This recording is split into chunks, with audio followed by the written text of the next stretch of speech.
किसान भाइयों नमस्कार। आज हम बात करेंगे गन्ने में अर्दिंग अप अर्थात मिट्टी चढ़ाने की प्रक्रिया के बारे में। और ये जो आप प्लाट देख रहे हैं ये शरदकालीन गन्ने का प्लाट है और गन्ने की वैरायटी है कोसा 18231। जिन किसान भाइयों ने भी शरदकालीन गन्ने की बुआई किया है वो गन्ने में मिट्टी अवश्य चढ़ा दें।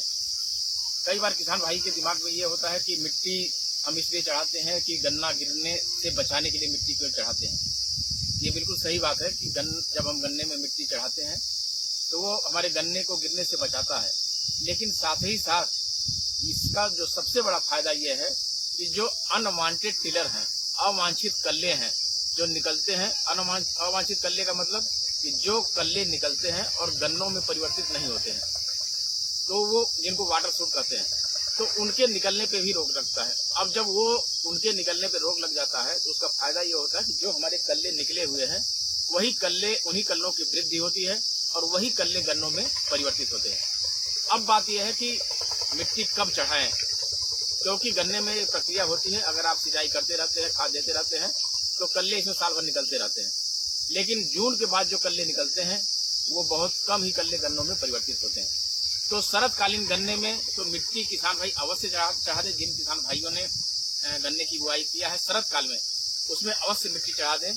बसंत काल में अभी थोड़ा लेट कर सकते हैं क्योंकि कुछ किसान भाई गेहूं के बाद गन्ने की बुआई करते हैं या फिर मार्च लेट में गन्ने की बुआई करते हैं, तो ऐसे में वो थोड़ा सा लेट कर सकते हैं। लेकिन शरदकालीन गन्ने में मिट्टी अब तक किसान भाइयों को चढ़ा देनी चाहिए। अब बात यह आती है कि कितने कल्ले हो जाए तो हम मिट्टी चढ़ा दें।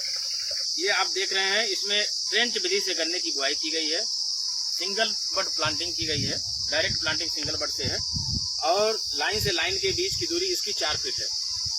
4 फीट पे जब हम गन्ने की बुआई करते हैं तो 1 हेक्टेयर में लगभग 83 लाइनें निकलती हैं, 83 लाइन निकलती है।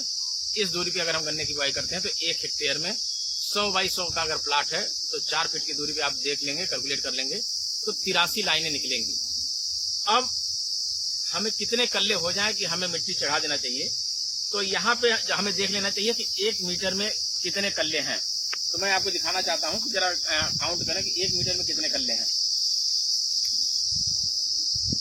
इधर से नापो, इधर यहाँ पे लगाओ।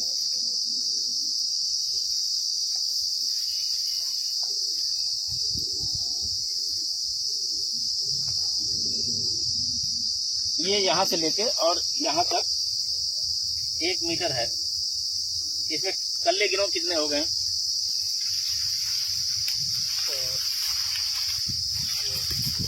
जोर से बोलो। 7, 8, 9, 10, 11, 12, 13, 14, 15, 16, 17, 18, 19, 20, 21,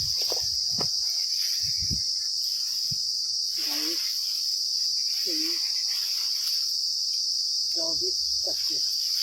ये देखिए यहाँ पे 1 मीटर में 25 कल्ले निकले हुए हैं। और सबसे बड़ी बात ये मैं चाहूंगा इसको दिखाएं कि 25 कल्ले जो हैं 1 मीटर में, ये सभी कल्ले गन्नों में परिवर्तित हैं। आप देख लीजिए कोई भी ऐसा नहीं है कि जो जिसमें गन्ने ना बने हो और जिसमें ऐसा ना लगता हो कि गन्ने बनने की स्थिति नहीं है। ये 18231 की एक ये भी विशेषता है कि आप देख रहे हैं कि मॉर्टेलिटी जिसको मृत्यु दर करते हैं, अर्थात कि जो कल्ले निकलते हैं और गन्ने नहीं बनते हैं, आप देखिए सब में ये देखिए कि कोरियां बननी शुरू हो गई हैं। तो 1 मीटर में लगभग 25 कल्ले निकले हैं। इधर अगर इसके आगे 1 मीटर हम देखते हैं, इसके आगे 1 मीटर नापो जाओ, जहाँ पे नापे तो उसके बाद 1 मीटर,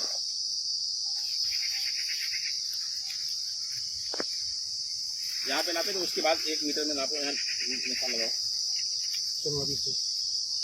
1, 2, 3, 4, 5, 6, 7, 8, 9, 10, 11, 12, 13, 14, 15, 16, 17, 18, 19, 20, 21, 22, 23, 24, 25, 26। तो इधर भी आप देखिए कि लगभग 25-26 कल्ले हैं। लेकिन यहाँ पे अगर गिनेंगे तो हो सकता है कि 21-22 आए। मेरा कहने का मतलब यह है कि अगर आप इस दूरी पे गन्ने की बुआई किए हैं, ट्रेंच विधि से गन्ने की बुआई किए हैं और एवरेज कहीं पे 25 भी मिलेंगे आपको, कहीं 20 भी मिलेंगे, कहीं 21 भी मिलेंगे। एवरेज अगर आपका 20 से 22 कल्ले का आ रहा है तो आप ये समझ लीजिए कि अब इससे ज़्यादा कल्लों की ज़रूरत नहीं है। क्यों ज़रूरत नहीं है? क्योंकि जैसा कि मैंने बताया कि इस दूरी पे अगर आप गन्ने की बुआई करते हैं तो 83 लाइनें निकलेंगी और 1 मीटर में 100 मीटर बाई 100 मीटर का प्लाट है।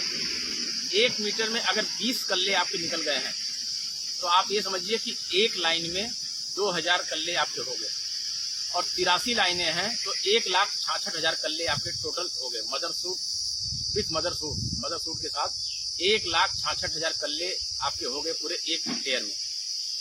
और अगर आपकी मोर्टेलिटी जो मृत्यु दर है इसमें तो मुश्किल से 5% भी नहीं है, लेकिन मैं अन्य वैरायटियों की बात करता हूँ, एवरेज बात करता हूँ। फ्रेंच विधि में जो एक्सपेरिमेंट का डाटा है उसमें यह है कि 20% तक मोर्टेलिटी मैक्सिमम मानी गई है। 80% तक जो कल्ले हैं वो गन्नों में परिवर्तित हो जाते हैं। तो अगर हम 1,66,000 में 20% मोर्टेलिटी मान लेते हैं, हालांकि आप देख रहे हैं इसमें 95% कल्ले जो हैं गन्नों में परिवर्तित हो गए हैं, लेकिन अब 20% अगर हम मान भी लेते हैं तो 33,000 कल्ले मान लीजिए कि हमारे गन्नों में परिवर्तित नहीं हुए, तो भी हमारे पास 1,33,000 जो शुद्ध गन्ने मिलेंगे हमको, वो गन्ने मिलेंगे। और एक गन्ने का वजन अगर मिनिमम 1 किलो आप मान लीजिए, एवरेज वेट 1 किलो का मान लीजिए, तो भी आपको 1300 साढ़े 1300 कुंटल पैदावार आपको इस विधि से मिल जाएगी। लेकिन अगर आप इस तरीके से मिट्टी चढ़ा देंगे, जैसा कि आप देख रहे हैं मिट्टी चढ़ी हुई है, मिट्टी चढ़ा देंगे तो एक गन्ने का वजन 1.5 किलो 2 किलो से कम नहीं होगा। लेकिन हम मिनिमम साइड लेके चल रहे हैं कि अगर 1 किलो का एक गन्ना हुआ तो भी आप ये समझिए कि आपको 1300-1400 कुंटल पैदावार मिल जाएगी। तो मेरा कहने का आशय ये है कि इस समय किसान भाई शरदकालीन गन्ने में मिट्टी अवश्य चढ़ा दें, ये देख लें। उससे आपको ये फायदा होगा कि गन्ना तो गिरेगा ही नहीं, साथ साथ जो अवांछित कल्ले उनका निकलना बंद हो जाएगा और जो कल्ले हमारे निकले हैं उन्हीं की बढ़वार होगी और वही गन्ने मोटे होंगे। तो इसका नतीजा ये होगा कि आपको पैदावार अधिक से अधिक मिलेगी। बसंतकालीन गन्ने में भी आप देख लें, जिन किसान भाइयों ने समय से गन्ने की बुआई कर दी है, फरवरी में गन्ने की बुआई कर दी है और कल्ले उनके पर्याप्त हो गए हैं, तो आप बसंतकालीन गन्ने में भी मिट्टी अवश्य चढ़ा दें।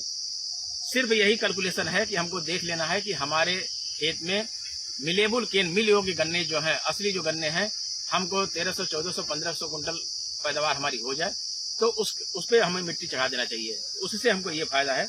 मिट्टी चढ़ाते समय अब आप ये देखिए, इसमें छोटे ट्रैक्टर चालित यंत्र द्वारा मिट्टी चढ़ाई गई है, लेकिन आपको फिर भी 1 या 2 लेबर लगाना पड़ेगा, क्योंकि जब ट्रैक्टर से मिट्टी हम चढ़ाते हैं तो ये मिट्टी चढ़ तो जाती है लेकिन यहाँ बीच में मिट्टी नहीं जाती है। तो ये हमने लेबर लगा करके ये करवाया है, जो ताकि ये मिट्टी बीच में चली जाए। तो इस तरीके से बीच में मिट्टी जब चली जाएगी तब आपके ये कल्ले निकलने बंद हो जाएंगे। तो इस तरीके से किसान भाइयों से मेरा ये अनुरोध है कि इस समय शरदकालीन गन्ने में अवश्य मिट्टी चढ़ा दें। बसंतकालीन गन्ने में आप देख लें, आपके कैलकुलेशन अगर आपके खेत में 1.5 लाख मिल योग्य गन्ने बनने का है तो आप 20% मोर्टेलिटी के हिसाब से तो आप मिट्टी अवश्य चढ़ा दें, जिससे कि आपको पैदावार आपको पूरी मिले। धन्यवाद।